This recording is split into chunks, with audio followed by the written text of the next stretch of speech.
Bienvenue dans ce nouveau Deep Dive.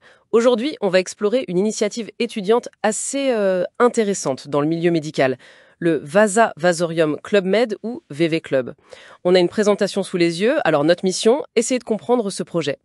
Déjà, ce nom Vasa Vasorium, ça interpelle, qu'est-ce que c'est exactement? Ah oui, c'est une belle référence médicale en fait. Les Vasa Vasorium, littéralement, ce sont les vaisseaux des vaisseaux. Les vaisseaux des vaisseaux. C'est ça, des tout petits réseaux de capillaires qui vont nourrir la paroi des grosses artères, des grosses veines. Donc la métaphore est plutôt bien trouvée, je trouve. Un projet qui veut nourrir la communauté médicale de l'intérieur, quoi. Ah oui, j'aime beaucoup l'image. D'accord. Donc, ce VV Club, c'est né d'un projet de thèse, c'est ça? Première année? Ouais. Un petit groupe, 5 étudiants en 2023-2024. L'idée de base, c'était de développer leurs compétences médicales, mais ensemble. Une structure de partage scientifique, disent-ils, en ligne et en présentiel aussi. Exactement. Et cette idée de partage, elle se décline en plusieurs objectifs assez concrets. D'accord. Alors, quels sont ces objectifs? Alors, le premier, très actuel, utiliser les réseaux sociaux.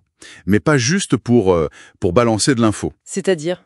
L'idée, c'est de diffuser, oui, les avancées, les études, les bonnes pratiques, via des vidéos, des conférences Zoom, ce genre de choses. Mais surtout, de créer un vrai espace collaboratif. Une communauté, en fait. Ah, je vois. Via des groupes, des forums, peut-être. Pour que ça échange vraiment. Voilà, que ce soit interactif, un apprentissage en commun, quoi. Ça dépasse la simple veille perso. Mhm. Et ils ne font pas que du digital alors, hein? Non, justement. L'autre gros morceau, c'est l'organisation de conférences médicales. Plus classique, mais important pour eux. Intéressant ce mélange. Pourquoi tenir aux conférences à l'ancienne, si je peux dire, à l'heure du numérique? Parce que ça reste irremplaçable pour certaines choses. Le partage direct d'expérience, déjà. Oui, le contact humain. C'est ça. Et puis, la formation continue, c'est essentiel. Stimuler le débat aussi, la confrontation des points de vue, primordial en médecine. Et bien sûr, c'est une plateforme pour que les jeunes chercheurs présentent leurs travaux. D'accord. Ça soude la communauté, ça crée de l'émulation. Je comprends mieux. Exactement. La source parle aussi de cours d'encadrement. Qu'est-ce que ça signifie précisément? Ça m'intrigue. Oui, ça semble toucher au cœur de la professionnalisation. L'idée, c'est d'accompagner les étudiants pour qu'ils deviennent plus autonomes Mhm. et qu'ils développent une réflexion critique sur leurs propres pratiques, leurs compétences. C'est moins un cours descendant, quoi. Ok, plus un espace pour se construire, se questionner, peut-être avec du mentorat, des retours d'expérience. Voilà, c'est ça l'idée, je pense. Un accompagnement vers une pratique plus réflexive. D'accord.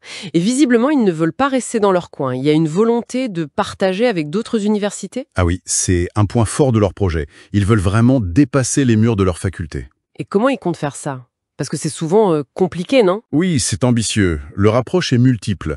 D'abord, des partenariats entre universités, des conventions.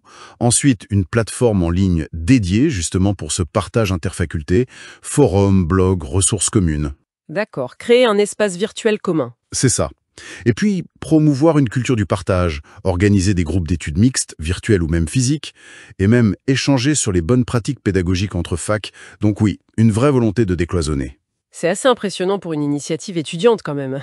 Et pour faire tourner tout ça, qui peut en faire partie? Comment c'est organisé? Alors, pour adhérer, il faut être étudiant en médecine et actif scientifiquement, montrer un intérêt.